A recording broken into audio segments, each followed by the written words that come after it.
바지락, 대합과에 속하는 조개. 바지락은 형태가 난타 원형으로서 양쪽 조가비는 성장하면서 팽출하고 각정은 앞으로 향하여 있으며 후단은 약간 옆으로 재단상을 하고 있다.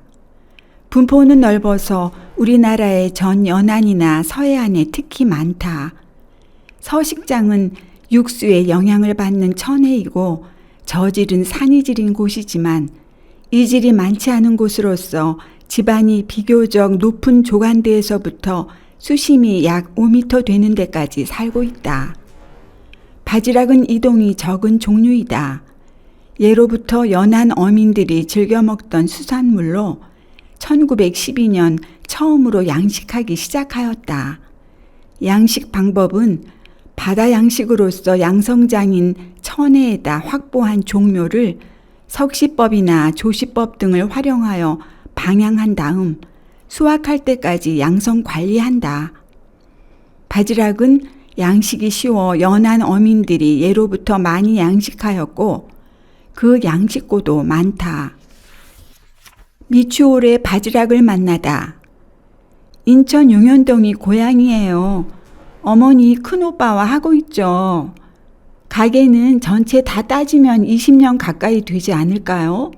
엄마가 여기 원래 사장님이랑 친구분이신데 주방에서 일하시다가 사장님이 한번 해보라고 권유를 받아서 원래 사장님의 남편분이 제일 처음 시작하신 분인데 이북 황해도에서 넘어오셨고 저희 아버지도 이북 분이고 또 양쪽 집안이 친구분이시라. 바지락은 연안부두 쪽 바지락 공장에서 갖고 오시죠. 매일매일 아침에 들어오죠. 바지락은 물때에 따라서 바지락이 살이 차 있을 때가 있고 껍데기는 큰데 알은 거의 제천만 할 때도 있고 물때에 따라 다르더라고요. 강원도 쪽이랑 만두가 비슷한가 봐요. 강원도 분들이 오셔서 여기서 사가지고 또 좋아하시더라고요. 강원도 만두랑 많이 비슷하다고 말씀들 하시더라고요. 저희가 어렸을 때 집에서 해먹던 그대로 하는 만두라서. 유수미, 1973년생, 호얀의 바지락 손칼국수 사장의 인터뷰 중. 호얀의 바지락 손칼국수. 주요 메뉴: 보리 비빔밥, 돌솥 비빔밥, 찐만두, 칼국수, 수제비, 만둣국, 칼만두, 들깨 칼만두 외. 위치: 숭이 보건소에서 숭이 로터리 방향 인근 큰 길. 바지락 칼국수, 서민의 골목과 늘 함께하는 벗. 예전 할머니께서는 내가 학교를 파하고 돌아오면 종종 저녁을 밥으로 할 것인지 냉면이나 국수 따위로 때울 것인지를 묻곤 하셨다. 그런데 생각해보면 이 간단한 문장 안에도 묘한 뉘앙스가 숨어 있다. 밥을 먹는 일은 일과 중 저녁 식사라는 주요 행사에 들어가는 것, 즉 일종의 정식에 해당하는 반면 국수 등의 밀가루 음식이나 분식은 저 때운다라는 말에서 알 수 있듯 간단히 요기나 하고 넘어간다는 의미가 담겨 있다. 어려서는 입이 짧았던 탓에 국수 먹기를 즐겼고 특히 밀가루 음식 중 수제비를 가장 좋아했다. 국물 멸치 몇 마리만 넣었는데도 맛있었던 것은 기름 묻은 손으로 뜯는 손맛과 가난한 시절 수제비밖에 먹을 수 없었던 사연이 국물에 우러났기 때문이라. 그것은 흡사 한겨울 새솜을 튼 이불 안에 들어가서 창밖에 새끼 새들이 추울까 걱정하는 것과 같은 심사이니 이 밥상에 밥 대신 올라온 분식이 할머니 시절의 가난과는 먼 것이요. 나에게는 오히려 할머니의 품속이라는 안도와 여유를 느끼게 한 덕분일 테다. 까닭에 어린 시절 무시로 먹던 국수나 수제비를 어쩌다 먹게 되면 그렇게 반가울 수가 없다. 그것은 쉽게 접할 수 있는 라면이나 피자, 햄버거류의 밀가루 음식과는 또 다른 느낌이 있다. 그 보잘것없는 국물에 말아주는 허여멀건한 것, 혹은 순결의 덩어리들이라고 해야 할까? 하긴 칼국수만 하여도 다 같은 것이 아니어서 지역마다 특색을 추구하는 방식이 제각각이라 쉽사리 특정하기 어렵다. 경상도식의 칼국수는 정말 뽀얀 고기 국물에 탐스러운 하얀 면이 그득히 사리어진 것이었는데 생김새 그대로 순결을 상징한다. 반면 강원도에서 먹는 장칼국수는 걸쭉한 국물에 국수를 끓여내니 그 토속적 모습 역시 때묻지 않고 꾸밈 없다는 점에서 순수의 또 다른 모습을 보여준다. 그러면 인천 등지의 서해안에서 주로 먹는 칼국수는 어떨까? 가장 흔한 것이 바지락인데 국물이 개운하고 시원하다는 측면에서는 이쪽도 다른 방식의 깔끔을 추구한다. 분투를 타고 올라 공들여 만든 국수가 아닌 밀대질에 칼로 썰어 만든 이 흔한 가정식 국수의 분파도 한국 음식 안에서 제법 복잡한 가게를 꾸린 것이다. 그 중에서도 특히 인천 사람들이 즐겨 먹는 바지락 칼국수는 가장 흔한 것으로 간단하고 맛있게 먹을 수 있다는 미덕을 지녔다. 굳이 시간을 들여 값비싼 육수를 만들지 않아도 바지락 몇 알이 국물의 소임을 도맡아주기 때문이다. 단순한 음식이고 먹기 쉽다는 점에서는 칼국수가 지닌 태생적 정체성이 명확하게 반영되었다. 미국의 밀가루 원조가 한국 음식에서 본격적으로 분식이 자리를 잡은 계기라는 점에서 그 원조 밀가루의 하역장이었던 인천에 분식이 성한 것은 어찌 보면 당연하다. 서해의 무해한 갯벌과 그 바다를 통해 들어온 원조 밀가루의 만남, 그 속에는 전쟁과 가난이라는 단장의 사연이 켜켜이 묻어 있지만 가장 값싸고 쉽게 먹을 수 있다는 점에서 노동자와 서민의 음식 중 대표 주자이기도 하였다. 까닭에 인천에 있는 칼국집들 중에는 여느 흔한 분식점들과는 달리 제법 굵직한 나이테를 두른 가게들이 제법 있다. 우리가 찾아간 집도 인천 토박이 주인이 2세대에 걸쳐 운영하는 칼국수집이었다. 다만 지금 주인은 약 5년 전부터 운영한 것으로 그 시작은 부모님의 친구분이 차리신 것이라 한다. 조금 의아하여 내력을 여쭤보니 아버지 세대 두 분 모두 황해도에서 내려오신 것이었다. 그래서인지 가게 한 구석에는 주먹만하게 빚어놓은 만두가 쟁반에 다붓다붓 모여 있었다.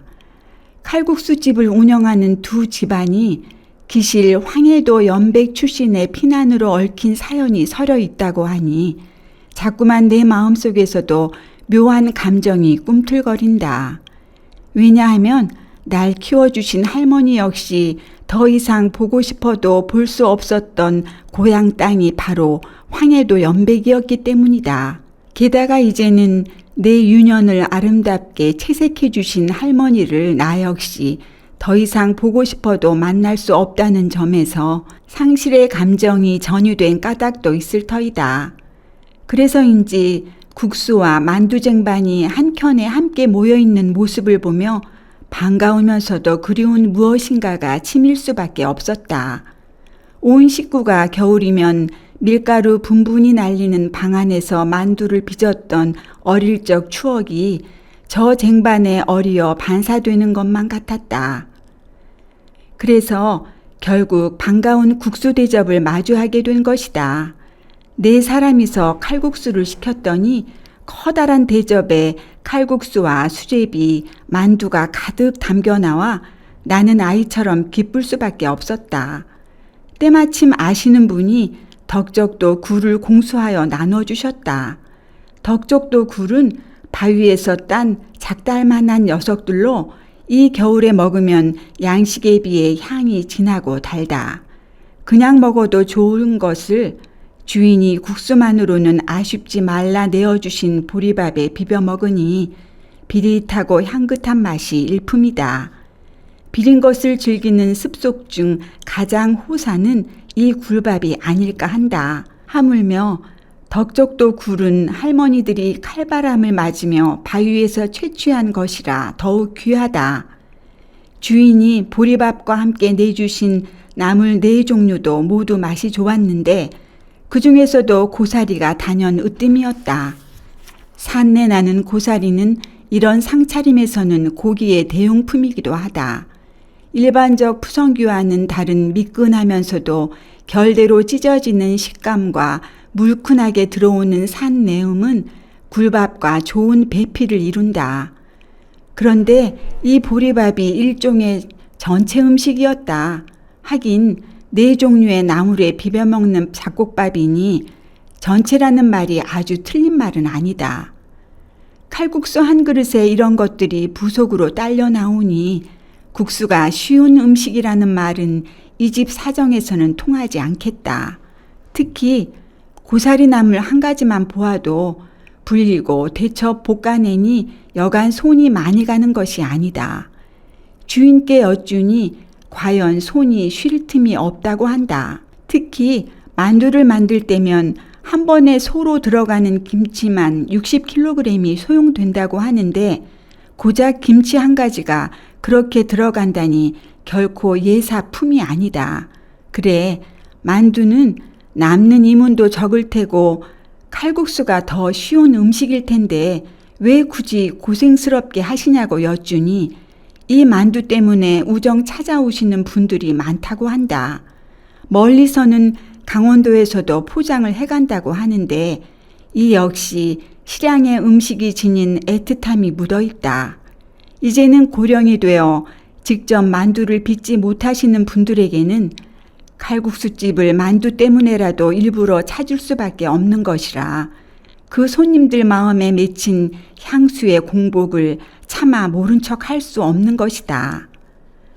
그래서 만두를 떠보니 과연 김치가 가득 들어간 겨울 만두의 맛이었다. 흔히 내주는 기성품과는 다르게 단맛이 배제되어 있고 기름기가 적은 군더더기 없는 깔끔한 맛이다. 무엇보다 마음에 드는 것은 주먹만한 만두의 크기이다.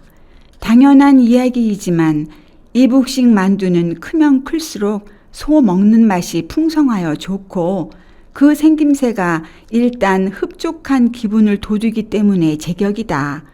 그냥 먹어도 맛있는 만두를 바지락 국물에 국수, 수제비와 함께 떠먹는 것도 즐거운 일이다. 바지락 국물은 조금 심심하고 얕은 맛만 있다고 하여 황태를 조금 곁들인 것도 주인의 슬기가 돋보이는 대목이기도 하다. 이북식 만두로서 제 정체성은 지키되 흔한 바지락 육수가 아닌 황태로 변주를 두어 깊은 맛을 얹은 것이다. 나는 국수 장사를 하셨던 할머니 덕분에 이 한 그릇에 들어간 품과 노동이 얼마나 될지 어림짐작은 한다. 국수라는 음식은 무엇보다 손이 빠르고 시간을 다투는 음식이다. 김이 펑펑 나는 솥에서 손을 재빨리 움직이는 일, 그 화로에 익은 손을 다시 찬물에 넣었다 빼기를 반복하면 피부가 종이장처럼 얇아진다. 손으로 어지간히 뜨거운 것은 그냥 만지고 다루셨으니 손님이 밀려드는 시간이면 전쟁터가 따로 없는 것이다.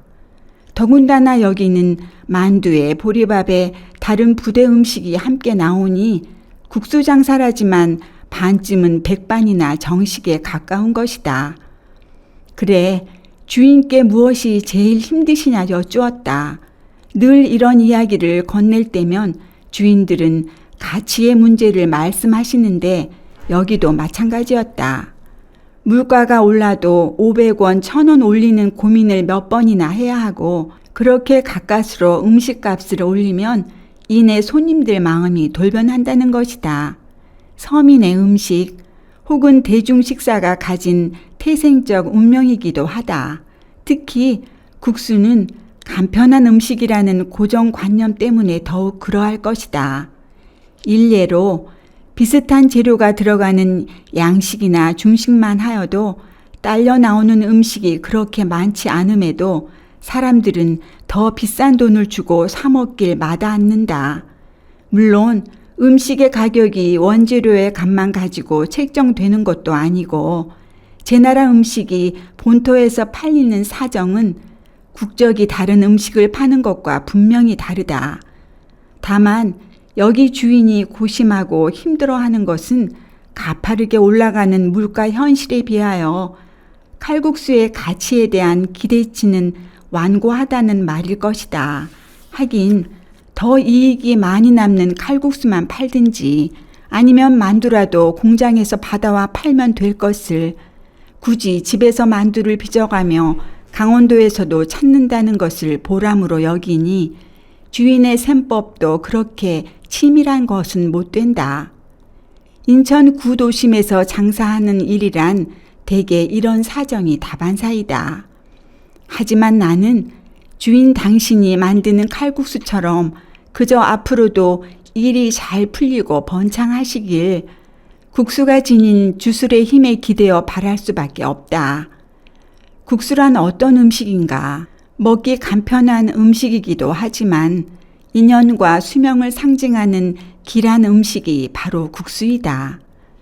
국수가 행운의 음식인 것과 마찬가지로 손님이 조금 덜 알아주더라도 배불리 먹고 가도록 보리밥까지 챙겨주시는 마음으로, 그리고 무엇보다 아버지 실향의 사연이 담긴 만두를 빚는 마음으로 어려운 시기를 잘 넘기시길 바랄 뿐이다. 순결하고 기다란 국수의 신령께서 늘 가호로서 저 펄펄 끓는 솥과 함께 할 터이다. 그러니 사람들의 공복을 채워주는 일이 수고롭더라도 이 골목을 오래도록 지켜주시리라 믿을 수밖에.